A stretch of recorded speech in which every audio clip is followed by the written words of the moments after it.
Welcome to Discover Health, a White Mountain perspective. I'm your host, Dr. Tom Barela. Today's program is again an interesting program that affects all of our lives. We're going to talk about injuries and recoveries and therapies. And to do this, we've asked John Atoni, physical therapist and owner of New Horizons Physical Therapy, to come and be our guest and to tell us just how a physical therapist approaches injuries, the maladies that we all get as weekend warriors, and some of the new things that might be on the market. And I would say, welcome, John. Thank you for having me on. Well, I hope this is going to be fun for you as much as it is for me, because in the world of injuries, which us weekend warriors get, people that have to have surgeries for joints and all sorts of injuries, the recovery process is sometimes a mystery, and a mystery of how a physical therapist approaches injuries and our recovery. So why don't you start a little bit by talking about how a physical therapist thinks and approaches, and perhaps a little bit about your background. I'd be happy to do that. A physical therapist education is primarily focused on anatomy, physiology, kinesiology, so that we can use physical modalities, and that's how we actually got our name. The physical therapist came to be because we use physical modalities in order to promote healing, function, and decrease pain. So physical modality would be considered hands, massage, mobilizations of joints. It would be also considered the use of water, hydrotherapy, using pools to do exercise itself, and different modalities, electricity, ultrasound, those kinds of modalities that are physical are applied to patients in order to promote function, circulation, and healing. And what's interesting is we came to be as a result, primarily like World War I actually is what started the idea of rehabilitation because of all the injuries that were occurring and all the veterans that were so severely injured. The Surgeon General came up with the idea of trying to have a restorative aid be developed in order to help these soldiers that have been injured become rehabilitated as much as they could. Prior to that, like Civil War or something like that, you were given a peg leg, a wheelchair, a crutch, maybe a little stipend, and have a nice life. And with World War I, the injuries there were so many people involved that the need for rehabilitation certainly came to the forefront. And so the Surgeon General and the Army Hospital developed these restorative aids. And from the restorative aids, gradually, after World War I was done, it kind of went back into a little bit of a retraction of what the physical therapist or restorative aids was going to do. We didn't have a licensure process at that time or anything like that. We were under the major medical community and supervised by physicians. And then it kind of got to the point where anybody could become a restorative aid doing just about anything. Well, that was during the period of time where people would go and get their feet x-rayed to see what size shoe they should really have. And there was all kinds of things that were going on because the technology was so brand new, and what we were learning about the body was really moving at such a fast pace. We really didn't know what was going on. Thomas Edison, all the electricity that was happening in the early 1900s, all those things were being applied to help you grow your hair, and people were making lots of monies with all these claims with no science behind it. And so little by little, even massage became more of a less of a medical issue, and perhaps wasn't exactly all above board. And so there's slowly came the need to develop some kind of educational background and certification program so that people that went for rehabilitation services would know that they're getting someone who actually knows something. And World War II came along and polio came along, and so it really advanced the need for having science and education behind a physical therapist's base in order to provide care to their That's patients. interesting. So the scientific basis needed to be developed as a part of necessity. Exactly. So we wanted to know that what we were doing to help somebody was actually helping somebody. and not. And that still is a problem perhaps nowadays It for is a lot of definitely. things that are on the market. It is indeed. As an orthopedic physical therapist, how do you think about movement? Movement is the key element. Whenever you have a patient, be it a back patient, a total knee patient, someone, a weekend warrior that did an overstretch with a pickleball and fell back, whatever happens. So Don't mimic my pickleball. So the issue is an injury to tissues happens somewhere. And so what we need to do is we need to determine what the injury was. You could come in and tell me your shoulder hurts, and I can say, okay, let's treat your shoulder. And in the old days, a physician would have written, do range of motion to the left shoulder because he hurt his left shoulder. And that's all I would be able to do.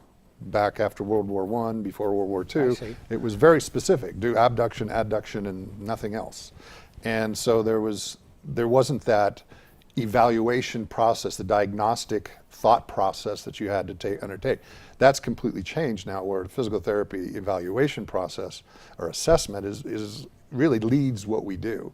And so you come into me and you say you have a shoulder injury. Okay, well, I'm going to look and see, well, is your neck involved? Is it truly the shoulder? Is there an imbalance in your muscles of the scapula? What is it that caused the injury? Okay, you ran into the wall and you got a bruise. Well, that's pretty straightforward.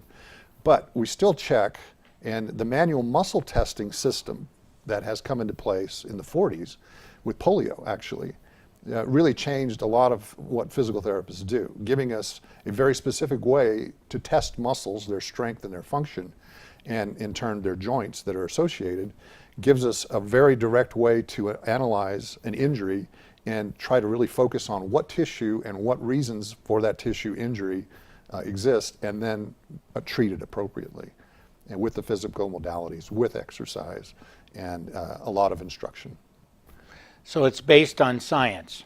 Well, it's based, we hope so. Kinesiology, very heavy in kinesiology, very heavy into anatomy. And kinesiology is? Kinesiology is the study of human motion. Motion. So that we know which joint is moving in which way to do what activity. You know, it's interesting. Kinesiology wasn't really a science prior to World War II.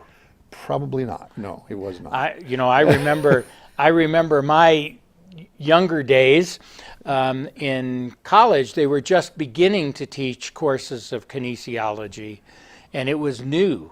Yeah, and now you can have a PhD in kinesiology. Oh, I'm sure that that's true.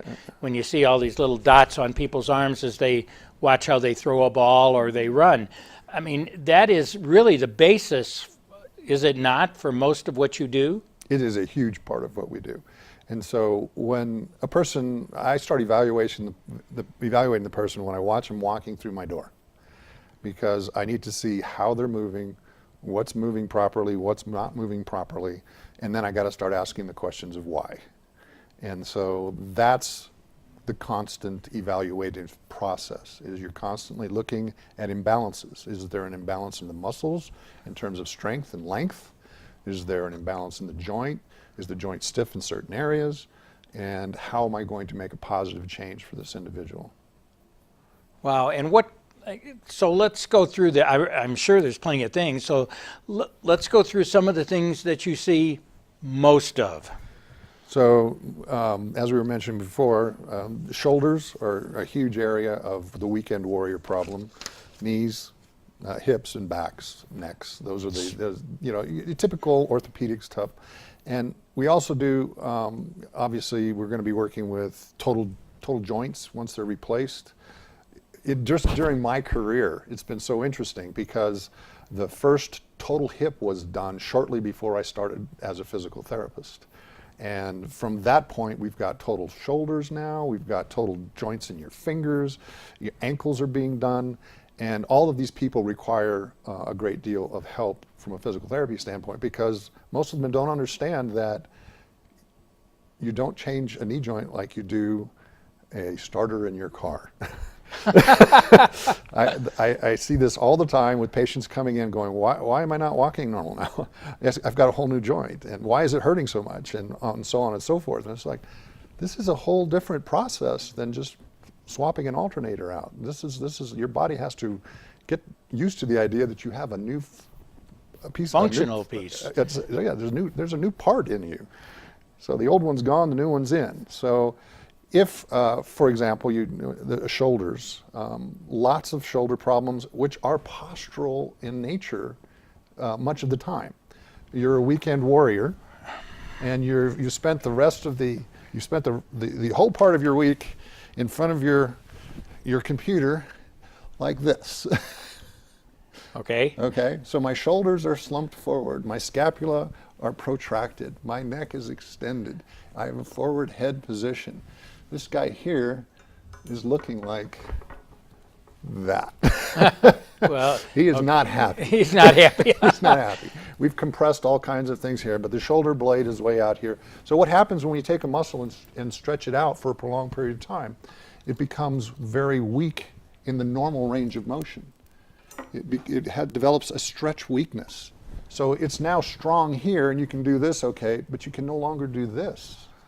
Oh. And now you're going to go out and do a backhand, and you're going to need to do that. Or you're going to do a forehand, and your eccentric contraction, which is a lengthening contraction of the muscle, has to be able to control that shoulder blade so the shoulder joint can function properly, because the shoulder blade is the foundation of the shoulder joint. And so we're looking at how the shoulder blade functions as the foundation, and then we're looking at very specifics. Do you have a positive impingement sign? That's one of the most common occurrences with the shoulder. In an impingement, I have a picture of a shoulder over there, but anyway, we can go ahead. An impingement is when the ball of the shoulder joint in the socket comes into contact with the acromion or the AC joint, which is right here where the collarbone comes up into this area here. I mean, instead of sliding nice and It's smoothly. supposed to smooth, but it goes up there, and maybe it pinches. That could be because we've developed some arthritis in the AC joint. We have a spur. It could be because there's inflammation in the area, and there's swelling, and so now we're getting pinching. So basically, impingement is a pinching. And it hurts. And it hurts a lot, especially when you're trying to work out here. Or you're going to do an overhand smash or whatever you're going to do. All of a sudden you're going, ow. And so now we have to change your mechanics. We have to strengthen those stabilizers of your shoulder blade in order to have a chance at allowing the shoulder joint to function properly again. So it's nice when you can go to the doctor, get an injection, and feel better. But if you don't change the mechanics or the reasoning behind why you started hurting, that's just going to be a Band-Aid for a few months, and then you'll be back in my office. Right. And I've always had that difficulty with treating the symptom rather than understanding the cause. And that's the huge part of being successful in rehabilitation, of any kind of rehabilitation. If you can get to the cause and modify the underlying reasons for the injury, then your chances of improving are much greater. And especially we'll talk about some other things in the case of joint replacements, which are becoming more and more common nowadays. Phenomenally so. It's important to reestablish proper mobilization in order, or the correct sequence with the right muscles and well, you stuff.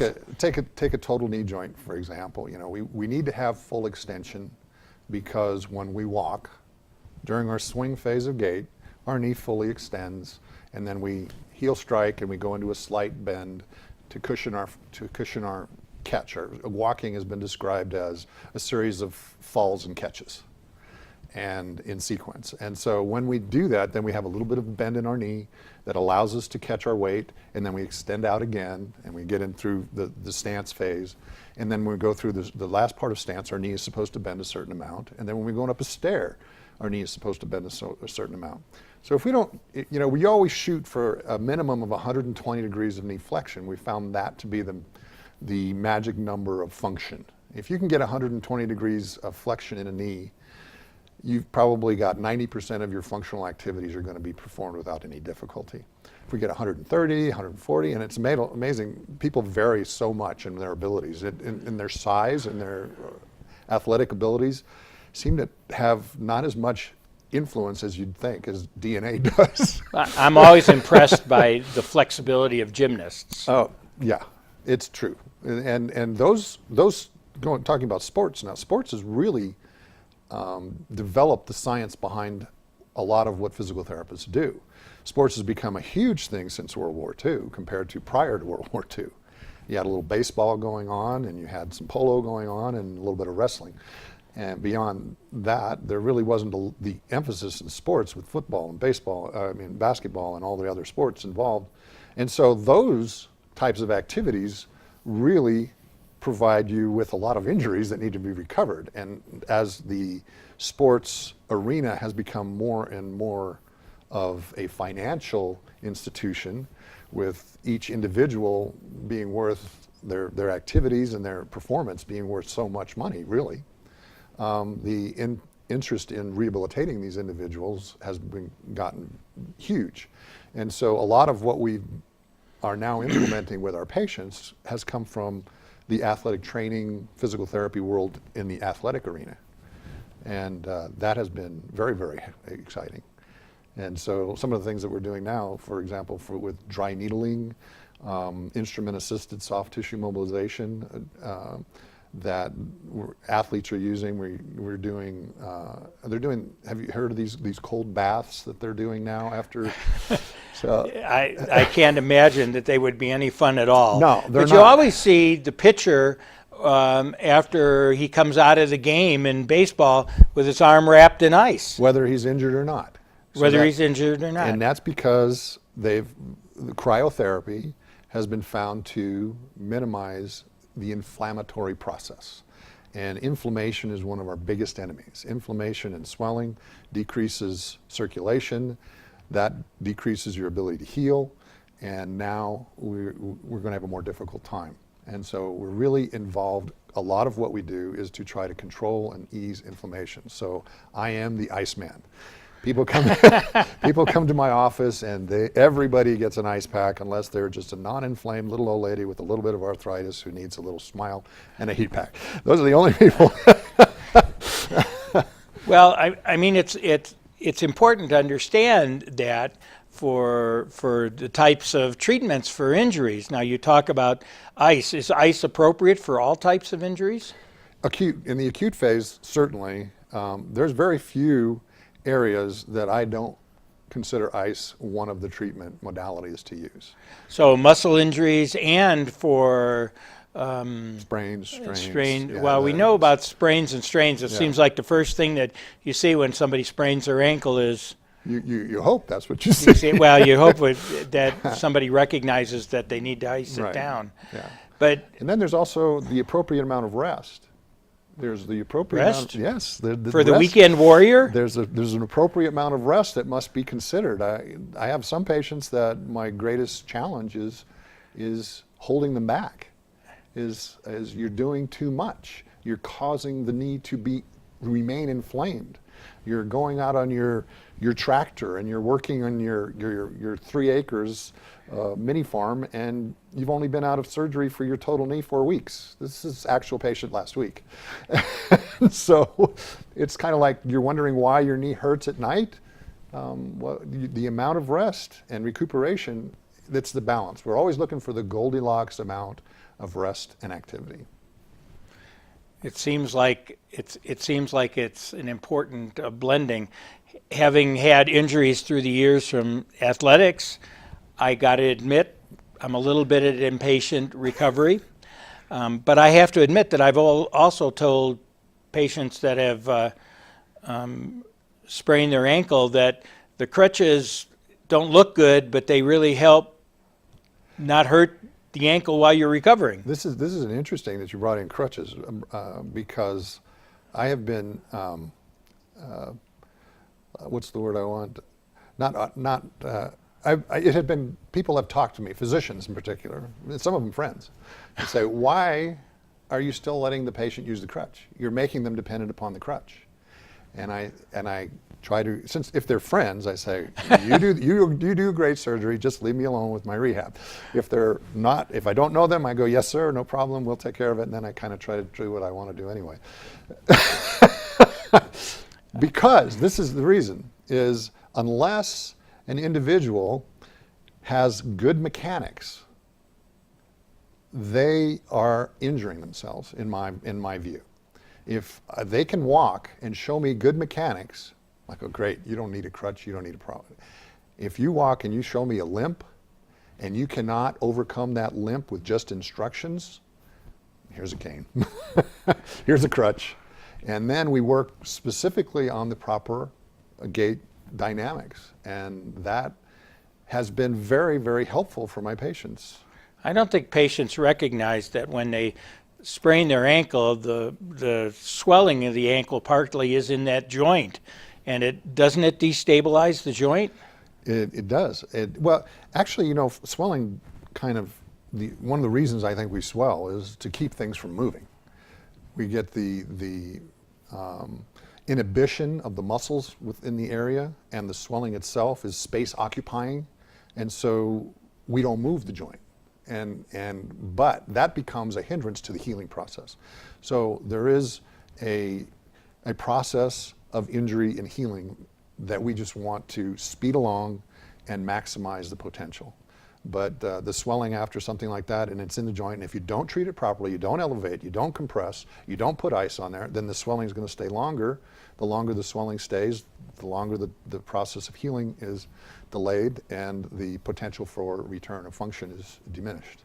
And at least in ankle injuries, people typically ask when they can go back to activity, and my comment, I'm not sure it's correct, I said, well, you can go back to play in football or track when you can run without a limp. That's reasonable. I require maybe a little more specifics. Well, that's because you're a physical therapist, and Right. that's why we're here. And if they're an athlete that needs to get back on the field, they have to be able to hop without touching their toes, or without their heels touching. They have to be able to hop and do these karaoke things very quickly. So there's a whole series of higher level dynamic functional activities, if they're going back on the field, that I put them through. And if they can't do that better than me, they're not back on the field. Well, that brings up an interesting point, because you're listening to my advice as a physician, an untrained person in physical therapy.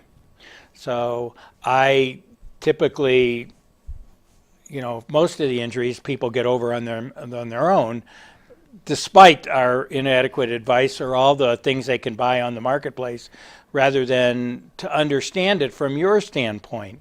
I mean, your description of what you require is certainly at a different level and a different understanding than me as a physician. I mean, I really don't. I mean, I understand kinesiology, but not nearly like you do to restore proper function. It's just where we spend our time. It's where you spend your time. My comment to motion for years is that the treatment for tennis elbow, the number one treatment for tennis elbow was tennis lessons. Because most of us with weekend warriors have injuries by improper function.